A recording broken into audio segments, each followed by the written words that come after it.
I still remember the first time I saw Stand By Me. It must have been somewhere between 1990 and 1992. I was vaguely aware of Stand By Me at the time, believe it or not, because my mom, I remember her watching it at some point and remarking that it was the movie with the train and the kids. But I vividly remember sitting and watching it and thinking, I don't understand what is happening. I guess I thought it was supposed to be a comedy or something. As by this time, I had already seen other films like License to Drive, or seen as much as I could, have retained from that age. But I remember there was also a VCD copy of the making of Thriller, which also introduced me to Michael Jackson more so, and the Michael Jackson dynamic between him and Corey Feldman before myself or anyone else knew exactly what that was. But it would be a few years later, when I was about 11 or so, when the film really spoke to me. My mom, who I owe a lot of my love for the film to, whether she knows it or not, well, she ordered the VHS from Columbia House back in the day. In fact, I'm sure we still own like 10 cents or something. And the VHS quickly became mine, and my relationship with that thing was immeasurable at a point. I can remember learning so much from that VHS, mainly how to appreciate dramatic films at a very young age, and how they can have comedy as well. Because I remember this movie is very funny. I remember loving it as a kid, and upon rewatching it recently, I was laughing the whole time. I did not see that coming, and it taught me a lot of stuff about Stephen King. At that point, all I really knew about the guy was that it scared the hell out of me, as that had just came out when I was privy to all this stuff, and I was familiar with his books like Carrie and The Shining and Cujo. I haven't I didn't read them or anything, but I was familiar with the guy named Stephen King who wrote these mammoth books, and how people just seemed to really be scared of the guy. So to learn that he was the guy responsible for Stand By Me, let's just say I'm a Stephen King fan till this day. Needless to say, even though I do love the movie, I kinda wore it out, and years went by where I didn't watch it. And now that I'm a little older, a little wiser, you may say, well, I wanted to revisit it for this year's A Very Corey Christmas, as part of what other series than The Sadness Of. And I've been doing a few of these here. I love this is one of my favorite series on the channel. I'll put the playlist down below. Please check them all out. And joining us tonight is longtime contributor to Staunch TV, our good buddy and fellow Two Corys enthusiast, Vampire Mike from Sega CD Universe. Hey guys, it's Vampire Mike from Sega CD Universe, and I wanted to give a big shout out to Staunch TV. We've been friends for years. He's the only person I know who has the same scary level of infatuation with Corey Haim and Corey Feldman as I do, so I appreciate it. Now, last year, I did my all-time favorite Corey Haim film, Lucas. So this year, I wanted to tackle pretty much my all-time favorite Corey Feldman film, one of my favorite films in general, and see if we can get to the root of the sadness of Stand By Me. It happened in the summer of 1959, a long time ago. Oh, man! Wait to hear this! Wait to hear this! What is it, man? You guys want to go see a dead body? The movie's about these friends, and they go on an adventure to find a dead body that they hear about on the radio. So they go to find this dead body. They go to look for this dead body of this boy that's around their age, and they almost get hit by a train. They get thrown out of a junkyard. They get leeches attached to them. I mean, the gamut. When producers optioned for a film version of a non-horror story by Stephen King, I don't think they knew what they were getting themselves into. I can't imagine that Stephen King could have known the magic that would have taken place. Otherwise, I doubt he would have edged out himself such a hard-to-come-by contract for the film. And, really, I mean, the story they envisioned on screen surely had to be far from what we got when you think about it, in the best possible way, though. As movies like this, they're really once in a lifetime. Not a generation passes that cannot see themselves in this particular tale, especially in my opinion with male youth, And let's face it, a mature adult movie starring kids will never be made this genuine these days. It's just not gonna happen anymore. Stand By Me in nearly every way was and is a perfect storm in that fashion. We get a well-rounded classic, old Hollywood-looking film that is somehow fresh regardless of its time period. Something I contribute largely to Rob Reiner, who was just the perfect director for the job, although not the studio's first choice. It was when the studio's first choice and director was unavailable that it inadvertently came into the hands of Rob Reiner, who immediately knew this was going to be his next movie. Not that it would all come easy, though, but still, the duality of Rob Reiner largely being in his, father's shadow, if you will, and low-key, he desperately wanted to do something drastically different than his dad ever did. And I'm thinking that he related to Gordy from the story The Body. Also, when you look at Gordy, he kind of lives in his dad's shadow. It's a lot different. It's a much different dynamic. Kind of made him more of the forefront of the film, and he gave him a lot of different lines and a lot of different actions that were originally from Chris in The Body. Well, we'll get back to that in a minute. And well, I think it's that duality is what drew Reiner's interest in the first place. Well, that and the flawless storytelling in the novella. Those are feelings I had, and the strength that you get from friends and how friends can make you feel good, help you make you feel good about yourself. And the scene where Gordy, where Chris says to Gordy, says, your father loves you, he just doesn't understand you. And I felt at the time, early on, that was similar to the way it was with my father, that he did love me, but he didn't quite understand me. And so this film was like, even though a rite of passage for those characters in the movie, it was like a rite of passage for me. Stand By Me is one of my favorite movies I grew up with. I was probably watching it a little too young, as I think the main characters are supposed to be 13, maybe 14. I was probably like 8 when I saw the film, I think. It always resonated with me. I mean, that's the movie I think of when I think of Rob Reiner. If we're talking the sadness of Stand By Me, well, the writing's on the wall. So rather than my usual takes on this particular show, I'll instead be focusing a little more on how certain parts from the novella lent to the film's success, and how the casting and execution would heavily influence multiple films down the line, while also kind of just giving my thoughts on the film, as this is one of my all-time favorites. Like, bury me with this one. Same to be said about the novella. This thing is never far from me. Sometimes I just pick it up and read a few pages so I can hang out with the guys for a bit. It makes you really reminisce about your childhood, and it makes you think about all the close friends you had that maybe you had a falling out with, or that passed away. And while many of King's works dig deep and give us all something to relate to personally, I feel with the elements, that I feel whenever his elements are stripped down in his stories, when they're kind of devoid from any supernatural stuff, I think that is a place where King also really, really thrives, but in ways that feel much more real. No need, for the quote-unquote fantastic to get a great story from the guy is what I'm saying. And for many, this was the first time we would see that side of Stephen King. That speaks for the whole novella in general, which is a collection that also features other standout examples. The novella, of course, being Different Seasons, which features The Shawshank Redemption, Rita Hayworth and The Shawshank Redemption, obviously a classic film, and damn near perfect itself.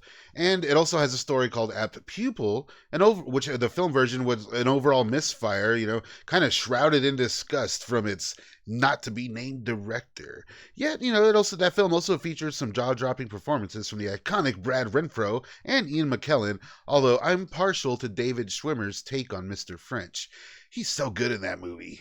And aside from the third story in the novella, The Body, we would also get the only story yet to be officially adapted into film, a bleak tale called The Breeding Method. A story I will not spoil here, but that would make a very strange film. And on top of a top-notch story to work with here, the secret may be Rob Reiner's own soul being intertwined in this script that makes it all work on film. And, and what we get is largely his take on the source material. Not that he took it and ran with it, but rather he kind of injected himself into the story, as that's what drew it to him in the first place. And while drastic changes were made, they're not drastic on the level of, the novella losing its identity. For instance, it's well known that at the end of the short story, The Body, it is Chris who holds Ace at gunpoint in a last-ditch effort to deter the older gang of kids from taking Ray Brower's corpse back home, which in the context of the story makes sense. However, on screen, Rob Reiner made the choice to have this done by Gordy, as that's the character he saw himself in. And while Gordy does lead the original tale, there are parts like this in it that you just can't seem to think that were just fixed by Rob Reiner. Not that Stephen King fucked up or anything, but they're just kind of slightly altered by Rob Reiner, and it all just made much more sense, which is something that Stephen King also said himself, by the way. Some other interesting changes are how devoid Gordy's parents are. While in the novella they're still heavily grieving and whatnot, we get wider shades of personality, especially with Gordy's mom, who's acting out in a few other ways. And Gordy has some leadership qualities and isn't as much of a loner as he comes off in the movie.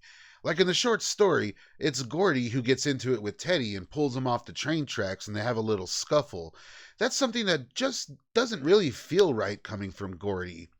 Nonetheless, no drastic changes are made to the film's detriment either way. Just a little bit of fixing, and that element goes the distance when bringing out the drama and the overall sadness to the piece. As damn, I mean, can't we all relate to Gordy here? And the casting is legendary here. The reason it all feels so real is the cast, they're just as close to the actual characters as possible. Most notable with Corey Feldman, who was on his own for the first time in his pro career, as his parents were not on set with him, and he was having some trouble adjusting. Like Rob Reiner needed to sit him down and have a stern talking to him, basically telling him to stop picking on everybody. He was apparently picking on Will Wheaton a lot from what I've found, but... Is it me? Or are you the world's biggest pussy? You know, they all got along after a while. In many ways, well, Feldman was Teddy. Same to be said with River Phoenix. He was basically Chris, although not as on the nose there. And with Will Wheaton, you know, he claims that he was forced to audition and forced into the limelight and whatnot, but he said he likes the film, though. He appreciates how great it is and why it's so, you know, it's so well loved by everybody and it lasted so long. And Will Wheaton, who I actually despise. I think he is a crappy person, and I'm not a fan of his acting. But in this movie, he's very good, and he comes off as very likable and kind of a sympathetic character in the film. But he also said he can see the pain behind his own eyes when he looks at it, and it makes it kind of hard for him to watch. And let's face it, though, Jerry O'Connell, he was Verno. One of my favorite Stand By Me stories, though, is that after they gave a private screening to Stephen King, well, Stephen King needed a little time by himself. And Rob Reiner thought, like, holy shit, he didn't like it. He's not going to like this movie. And then Stephen King asked to speak with him and told him, hey, this is like the best adaptation for any film that has ever been made from anything I've ever done. We should work again, et cetera, et cetera. And then he had a tear coming down his eye. You know, can you imagine getting that compliment from Stephen King? And that being said, Rob Reiner would go on to do more Stephen King adaptations. And as well as they captured the source material and whatnot, none of them felt as personal as Stand By Me did.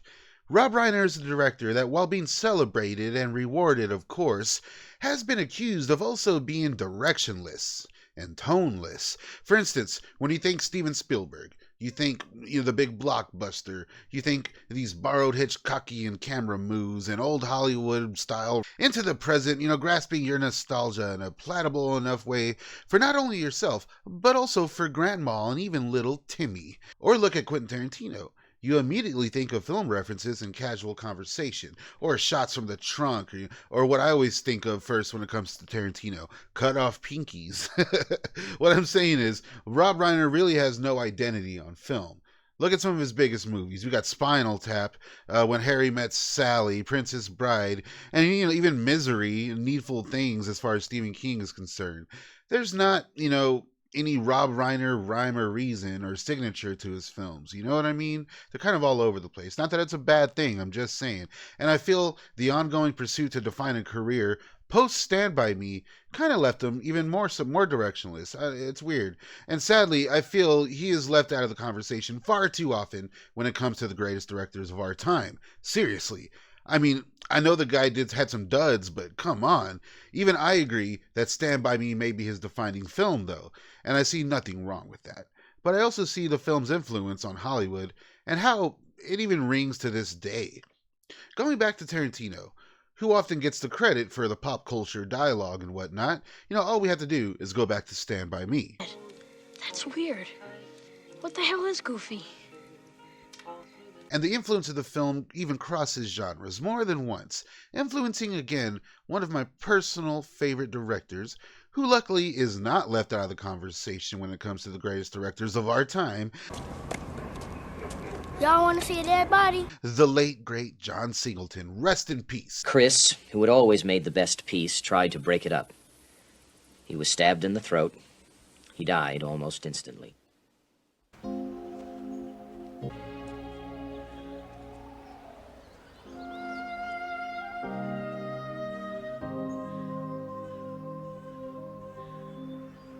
I can't overstate the stellar narrative choices here. For instance, it's at the end of the short story where Gordy reveals that when he first reads his friend's fate in the newspaper, that he drives out to nowhere and cries for his friend Chris. And it's here where the film starts. Brilliant. Little things like that just hit the marks as far as adapting the book goes. And wisely, in the film, Gordy tells only one of the fictional stories, that being the tale of Lard-ass Hogan. I think where the biggest deviation sprouts is with the film's conclusion. We hear how Chris and Gordy grew apart from Vern and Teddy till they were just other faces in the hall. Whereas in the novella, well, we hear their real fates. And we also kind of find out what happened after they got back to town. You know, it's not like they just didn't see Ace and the gang anymore. After the boys returned to town, Vern got a pretty bad ass whooping. And Gordy tells how Vern was said to have been at a house party years later.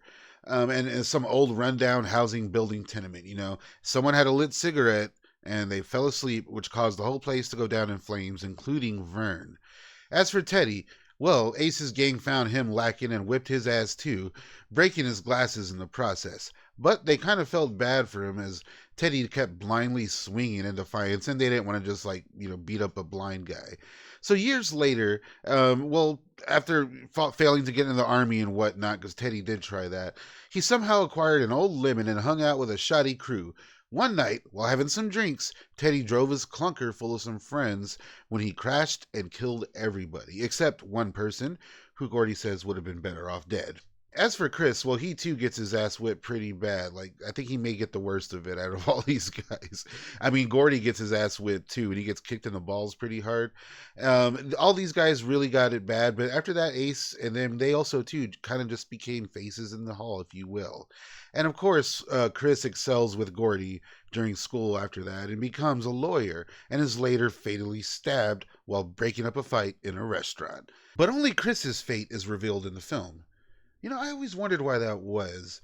But if I'm being honest, drifting apart from friends, some good friends, to where they're just other faces in the hall, well, that just somehow hits so much harder. The movie totally tugs on your heartstrings.